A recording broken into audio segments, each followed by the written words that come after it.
ठीक है, जब आप रूल्स एंड रेगुलेशन समझ लेंगे तो it will be quite easy for you to translate them in a good way. Okay dear students, here is the definition of simple present tense. Simple present tense क्या होता है? It is a verb tense that expresses your action in a present form. ठीक है, जो आपकी present form के actions जो आप कर रहे हैं या करते हैं उसको explain करें वो present tense कहलाता है. It also explains your general truth of your daily life. ठीक है, या आपकी habits के बारे में भी बताता है, या आपकी जनरल ट्रुथ के बारे में भी बताता है, या आपके एक्शंस के बारे में भी बताता है. Let's take an example. The sun rises in the east. ये तो बहुत रियलिस्टिक बात है. It is a general truth of our life कि जो सूरज है वो मशरिक से निकलता है और मगरिब में ग्रूब होता है. ठीक है, तो ये आपकी जनरल मतलब कि डेली लाइफ एग्जाम्पल्स जो हैं वो आपकी सिंपल प्रेजेंट टेंस में फिट होती हैं. और सेकेंड एग्जाम्पल है Sara walks to school every day. It's a kind of her habitual routine. ठीक है, तो ये उसकी हैबिट है, बल्कि उसकी रूटीन है, रूटीन का पार्ट है. तो सिंपल प्रेजेंट टेंस आपकी डेली लाइफ को डिस्कस करता है. ठीक है, तो ये आपका छोटा सा कॉन्सेप्ट है, अपने माइंड में रखना है. Okay, now come to another slide which is regarding the concepts of simple present tense, what actually it is. Simple present tense का एक और नाम है जिसको हम कहते हैं present indefinite tense. ठीक है, अब आपने छोटे छोटे जो कॉन्सेप्ट्स हैं, छोटे छोटे वर्ड्स आप लोगों ने याद रखने हैं कि जैसे प्रेजेंट का मतलब क्या होता है, जो हाल में मौजूद हो, जो हो रहा हो, जो प्रेजेंटली किया जा रहा हो. जैसे अभी मैं आपको लेक्चर दे रही हूँ तो ये प्रेजेंट है. मैं आपको लेक्चर दे रही थी, ये पास्ट है. मैं आपको लेक्चर दूंगी, ये फ्यूचर है. ठीक है, तो आपको इतना पता होना चाहिए कि प्रेजेंट, पास्ट और फ्यूचर क्या होते हैं. ठीक है, तो और जो टेंस होता है, टेंस का मतलब होता है कोई वक्त या ज़माना. फेल जो हाल है, मुस्तकबिल है, या माजी है, या ज़माना है, या टाइम है आपका. ठीक है, तो इनके अकॉर्डिंग आप अपने सेंटेंस को ट्रांसलेट करते हैं. ठीक है, so while just identifying any kind of sentence and the nature of that sentence, there is important rule of identification कि आप उसको कैसे आइडेंटिफाई करेंगे कि यार ये कौन से टेंस है, ये प्रेजेंट है, ये फ्यूचर है, ये पास्ट है, व्हाट इट इज़.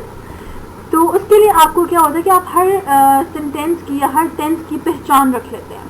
तो सिंपल प्रेजेंट टेंस की पहचान ये है कि उसके हर जुमले के आखिर में ता है, ती है और ते हैं आता है. फॉर सपोज वो गाता है, वो सोती है, वो पढ़ता है. ठीक है, वो उड़ती है. तो ये सारी चीज़ें जो हैं वो आपकी सिंपल प्रेजेंट टेंस में आती हैं. ठीक हो गया. अब जो दूसरा स्टेप है होता है हमारे आइडेंटिफिकेशन के बाद फार्मूला होता है. अब फार्मूला क्या है कि हम लोगों को पता होना चाहिए कि हम लोगों ने सेंटेंस किस तरीके से अरेंज करना है. अब सिंपल फार्मूला इसका ये है कि सब्जेक्ट प्लस वर्ड की first form. There are three form of words जो हम लोग प्रेजेंट टेंस में फर्स्ट फॉर्म यूज़ करते हैं. Then there is the use of S and ES. I will just clarify this concept later. And then object. So my dear little one, before going ahead, we just have to learn the definition and the purpose of subject, object and verb. Actually what are they? ये हैं क्या? तो subject क्या होता है? Subject is the person, as a kind of person जो काम कर रहा हो. For suppose मैं बच्चों को पढ़ा रही हूँ. ठीक है, तो मैं जो हूँ वो सब्जेक्ट हूँ क्योंकि मैं काम कर रही हूँ. ठीक है, जो काम कर रहा होता है वो सब्जेक्ट होता है. Now what is verb? Verb होता है किसी भी काम के करने को कहते हैं वर्ब. खाना पीना, उठना बैठना, हंसना खेलना, गाना, everything which you do in your daily life, whatever you are doing is a verb. ठीक है, तो अब वर्ब किसे कहते हैं? किसी भी काम के करने को. और ऑब्जेक्ट क्या होता है? जिस पे काम किया जाए. मैं बच्चों को पढ़ा रही हूँ. मैं जो हूँ वो सब्जेक्ट है. मैं क्या कर रही हूँ? पढ़ा रही हूँ. पढ़ाना क्या है? वर्ब. और किसको पढ़ा रही हूँ? बच्चों को. तो बच्चे क्या हो गए? ऑब्जेक्ट. ठीक है, सो ये जो थ्री कॉन्सेप्ट्स हैं ये बहुत इंपॉर्टेंट हैं. जब तक आपको ये समझ नहीं आएंगे you can not go ahead. ठीक है, so here are two examples. I just wrote them. Sara washes her clothes and Ali and Mona play cricket. So before just understanding this concept, I just want to show you something.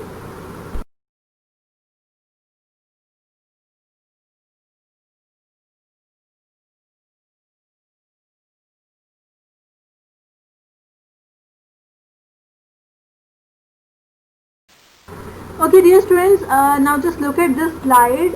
इसके ऊपर मैंने जो apostrophe की mistakes थी, जहाँ apostrophe इसने नहीं डाली हुई थी, I just made them correct. Our new house is on a sun street. It was the right sentence. It's an old building. You don't have to write it. It's apostrophe s. You have to mark apostrophe between it and s. It's an old building with brown walls and a white gate. Its doors and windows are also white. Now my rooms on the first floor. My rooms. It is not the plural form of rooms, but it is a possession and a contraction of room. My room. अगर आप rooms को possessive या कॉन्ट्रैक्टिव form में ना लिखें तो ये sentence. Now let's talk about the previous examples which I just showed you out. First example is Sarah washes her clothes. So in this sentence you just have to identify what is subject, what is verb and what is an object. Sarah is the subject because she is doing the work. Washes is a verb because it is an action. And clothes, what is clothes? Clothes is an object because क्या धोए जा रहे हैं? कपड़े धोए जा रहे हैं. तो काम किसके ऊपर हो रहा है? कपड़ों के ऊपर. तो कपड़े क्या होंगे? Clothes. Object. Sorry. Then there is a second example. Ali and Mona play cricket. Cricket कौन खेल रहा है? अली और मोना. तो ये क्या होंगे? सब्जेक्ट. ये दोनों क्या कर रहे हैं? खेल रहे हैं. तो खेलना मतलब प्ले. Play means work. और क्या खेल रहे हैं? क्रिकेट. तो क्रिकेट क्या है? जिसपे काम किया जा रहा है. तो ये ऑब्जेक्ट है. ठीक है. तो these two examples are very much clarified to all of you. आपने इनको समझ लेंगे तो आपके लिए टेंस बहुत आसान है. So dear students, now just going before going ahead, let's talk about a family which is known as a family of pronoun. What actually are they? Pronoun क्या होते हैं? Which take the place of noun. ठीक है. जैसे Ali is eating an apple. तो अली, अगर अली की जगह हम ही लगा देंगे तो वो प्रोनाउन कहलाएगा. He, she, it, they, we, you and I. These are the pronouns and these are known as the family of pronouns. ठीक है. और हमारे जितने भी टेंसेस होते हैं ये इनके ऊपर जो है वो बेस करते हैं. और अभी ये मैंने आपको इसलिए बताया ताकि आपको पता चले कि आपकी जो फॉर्म ऑफ वर्ब के अंदर जो हम लोगों ने एस और ई एस का यूज़ करना है वो कहाँ कहाँ यूज़ हो सकता है और कहाँ कहाँ नहीं. ठीक है.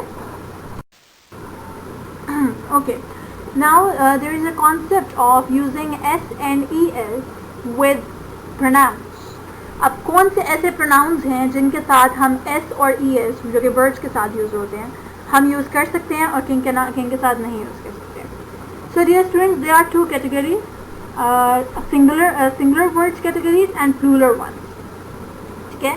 अब जो सिंगुलर होते हैं उनके साथ हम लोग s और es का इस्तेमाल करते हैं. ठीक है. और जो प्लूरल्स होते हैं उनके साथ s और es का इस्तेमाल नहीं करते. लेकिन there is an exceptional case regarding I and you that why we either they are single one. I मैं अपने बारे में बात कर रही हूँ. I am just a single individual. और यू भी एक बंदे के बारे में बात होती है. लेकिन there is an exceptional case that why we just you don't use s or es with these singular words. ठीक है. तो ये एक बहुत डिटेल कॉन्सेप्ट है. तो you just have to just grasp the basic concepts of using of s and es within the words.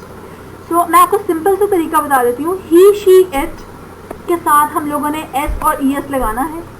I, we, you, they के साथ s और es नहीं लगाना. They are restricted. ठीक है. फॉर एग्जाम्पल एक सिंगुलर में एग्जाम्पल दे रही है आई वॉक. अगर मैं यहाँ लिख दूँ आई वॉक्स तो ये गलत है. आई के साथ एस और एस नहीं आएगा. ठीक है. यू के साथ एस और एस नहीं आएगा. You walk, you eat, you play, S नहीं लगा सकते. ठीक है. सिमिलरली ही, शी, इट ये तीन सिर्फ ऐसे वर्ड्स हैं पूरे ग्रामर में, पूरी प्रोनाउन फैमिली में जिनके साथ हम लोग एस और एस लगा सकते हैं. ही eats an ice cream. He plays cricket. He writes letters. ठीक है. तो इसी तरह आपने इसकी एग्जांपल देखनी. जैसे Joy is a single boy and he इसके प्रोनाउन ही यूज होगा. तो ही के साथ एस और एस आता है. तो Joy walks. We can not write Joy walk. तो ये गलत हो जाएगा. Joy walks. The girl walks because there is a single girl. The girl walks. So now just come towards the plural one. We walk. We जो है वो plural form है, मोर than one person के बारे में बात हो रही है, तो वी वॉक आएगा, वॉक्स नहीं लिख सकते। यू वॉक, दे वॉक, दे भी प्लूरल फॉर्म है, उनके इसके साथ भी वॉक आएगा, वॉक्स नहीं आएगा, ठीक है।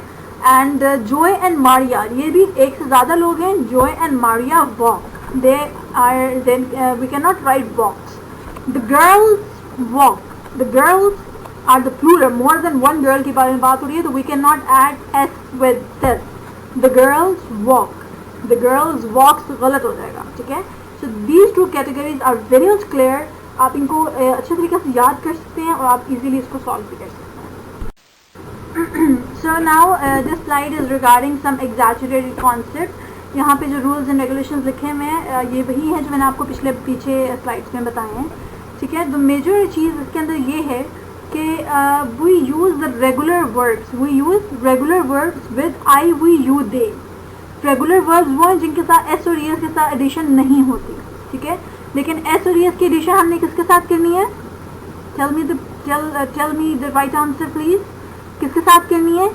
ही, शी, इट के साथ करनी है, ठीक है। Don't forget it. यहाँ पे दो कैटेगरीज दोबारा से बना दी गई हैं, आई, वी, यू, दे की और ही, शी, इट की। तो आपको क्लियरली शो हो रहा है कि आई, वी, यू, दे के साथ एस कहीं यूज़ नहीं हुआ, लेकिन ही, शी, इट के साथ यूज़ हुआ है। Let's take an example, I eat lunch. अगर मैं यहाँ लिख दूँ आई ईट लंच तो क्या होगा? ये करेक्ट है? No, it will be considered wrong. She eats lunch, ये बिल्कुल करेक्ट है, क्योंकि ही, शी, इट के साथ एस और एस लगाना है। अगर मैं यहाँ लिख दूँ शी ईट्स लंच तो ये गलत हो जाएगा, ठीक है।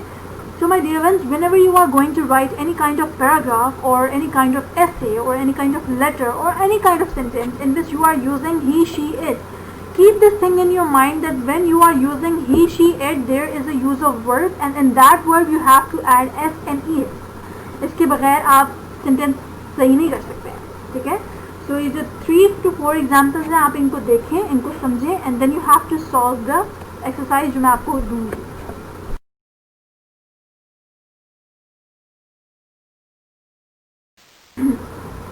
Okay, now it's our last task today for today. Translate the following sentences. ये जो क्लास एक्टिविटी है ये मैंने आपको बताई है, आपने जितने रूल्स एंड रेगुलेशंस मैंने आपको बताए हैं, पहचान वाले, सब्जेक्ट ऑब्जेक्ट वाले, फॉर्मूलाज वाले, वो आपने अपनी कॉपी पे लिखने हैं, ठीक है। और ये वाले जो सेंटेंसेस हैं ये भी आपने अपनी कॉपी पे लिखने हैं, क्लास वर्क नोटबुक पर, ठीक है।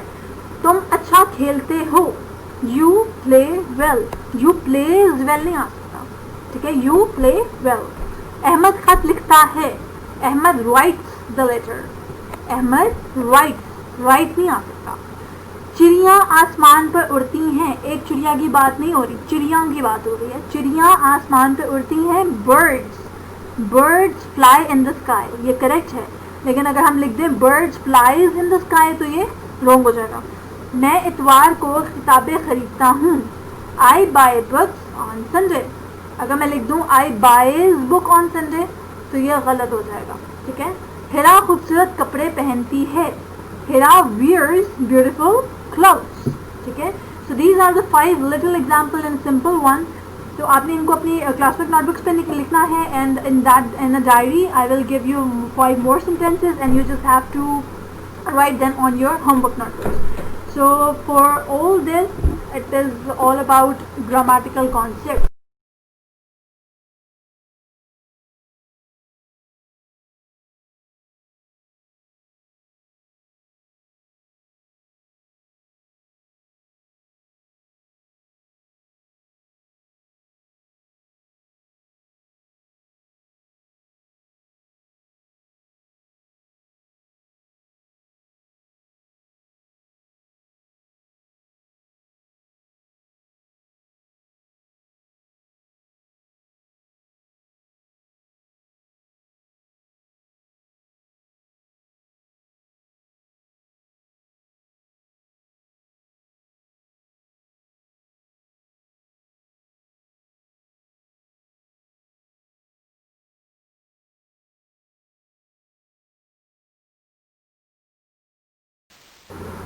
Thank you my dear students, I hope कि आपको सब कुछ अच्छे तरीके से समझ आया होगा. If you have any kind of query और एनी काइंड ऑफ कन्फ्यूजन और एनी काइंड ऑफ